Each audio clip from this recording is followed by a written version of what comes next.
గురు పౌర్ణమి హిందూ సంప్రదాయంలో ఒక అత్యంత పవిత్రమైన మరియు ఆధ్యాత్మికంగా మహత్తరమైన పండుగ. ఈరోజు గురువులను అంటే మనకు జ్ఞానాన్ని బోధించిన గురువులను గురుతత్వాన్ని స్మరించి వారికి కృతజ్ఞతలు తెలిపే పర్వదినంగా భావిస్తారు. గురు పౌర్ణమి మొదటగా వ్యాస పౌర్ణమి అనే పేరుతో ప్రాచుర్యంలోకి వచ్చింది. ఈరోజు మహర్షి వేదవ్యాసుడు జన్మించిన రోజు. ఆయన వేదాలను సంకలనం చేసి 4 భాగాల్లో విభజించాడు. ఋగ్వేదం, యజుర్వేదం, సామవేదం, అథర్వణ వేదం. అదేవిధంగా మహాభారతం, 18 పురాణాలు, బ్రహ్మసూత్రాలు రచించాడు. వేదవ్యాసుడు ప్రపంచానికి జ్ఞానాన్ని ప్రసాదించిన తొలి గురువు కావడంతో ఈరోజు గురు పౌర్ణమిగా భావించబడింది.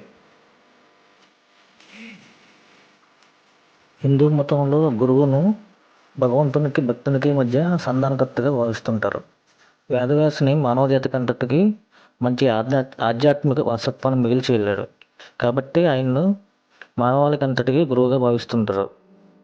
వేదవ్యాసుని పూర్వనామం కృష్ణద్వైపాయనుడు.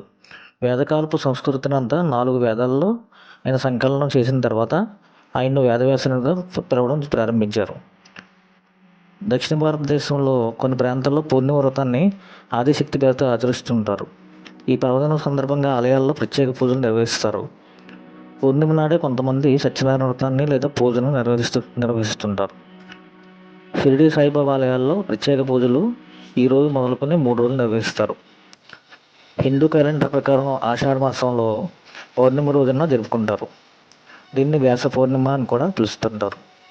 ఎందుకంటే ఇది మహాభారతాన్ని రచించిన మరియు వేదాలను సంకలనం చేసిన వేదవ్యాసుని జన్మదినాన్ని సూచిస్తుంది. వేదవ్యాసుడు తాను చెబుతూ ఉంటే అంత వేగంగా రాసేవారు ఎవరున్నారు అని విచారణ ఉండగా బ్రహ్మ వ్యాసుని కోరికను గుర్తించి అతని ఎదుట ప్రత్యక్షమయ్యి, వ్యాస, నీ కావ్య రచనకు తగినవాడైన గణపతిని స్మరించు అని తెలిపి అదృశ్యమయ్యాడు. అంతటి వ్యాసుడు గణేశును ప్రార్థించగా గణేశుడు ప్రత్యక్షమయ్యాడు. ఈ మహాభారతానికి నువ్వు లేఖకుడివి కావాలి అని తెలుపుగా గణేశుడు అనుమతించాడు. వేదవ్యాసుడు చెబుతూ ఉంటే గణేశుడు రచన సాగించాడు. గురు శిష్య సాంప్రదాయం ఏనాటిదో అయినా వేదవ్యాసుడిని మొదటి గురువుగా చెబుతారు. వేదాలను 4 తన 4 శిష్యులకు బోధించి భాగవతాన్ని శుకునికి బోధించాడు. శిష్యులను పరంపరగా బోధించమని కోరాడు. మంచి బ్రహ్మవేత్తల పరంపరలో జన్మించి లోకానికి జ్ఞానభిక్షను ప్రసాదించడం వలన భారతీయ ఆధ్యాత్మిక విజ్ఞాన శిఖరాలను అధిరోహించిన వారిలో మహోన్నత స్థానాన్ని పొందాడు. ఆయన జన్మదినంగా పెద్దలు ఆచరిస్తూ వచ్చిన ఆషాఢ శుద్ధ పౌర్ణమి నాడు అత్యంత భక్తి శ్రద్ధలతో మనం జ్ఞానాన్ని అందించిన గురువును వ్యాసునిగా భావించి పూజించాలి. ఆ గురువుకు పాదపూజ చేసి కానుకలు సమర్పించి అతని నుండి ఆశీస్సులు పొందాలి.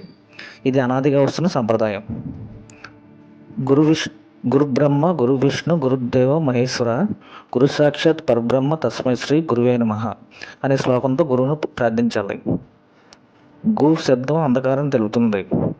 రు శబ్దం అంధకారం తొలగిస్తుంది. అజ్ఞానం అనే అంధకారం తొలగించి మనకు జ్ఞానాన్ని ప్రసాదించేది గురువు. అజ్ఞానాన్ని పారద్రోలి జ్ఞానాన్ని అందించే గురువును ఎప్పుడూ గౌరవించాలి. ఇంతటి ఆది గురువును పూజించడం మన కర్తవ్యం. ఈ కర్తవ్యాన్ని తర్వాత తరాలకు అందించడం మన ధర్మం.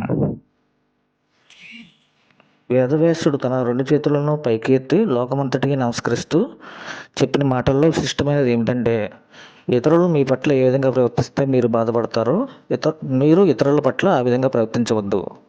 పరమధర్మ పదాలన్నిటిలోకి పరాయణమైన ఈ ఒకే ఒక్క విషయాన్ని త్రికరణ శుద్ధిగా పాటించినట్లయితే మన సమాజం ఖచ్చితంగా శాంతిధామం అవుతుంది. గురు పౌర్ణమి అనేది గురువుల గొప్పతనాన్ని గుర్తు చేసుకునే పవిత్ర దినం. అది వేదవ్యాసుని జన్మదినం కావచ్చు, శివుని జ్ఞానబోధన కావచ్చు, లేదా బుద్ధుని ఉపదేశం అయినా ఇది ఒక జ్ఞాన పండుగ. జ్ఞానానికి తొలిమెట్టు గురువు. గురు పౌర్ణమి ఆ మార్గదర్శనికి నమస్కార దినం.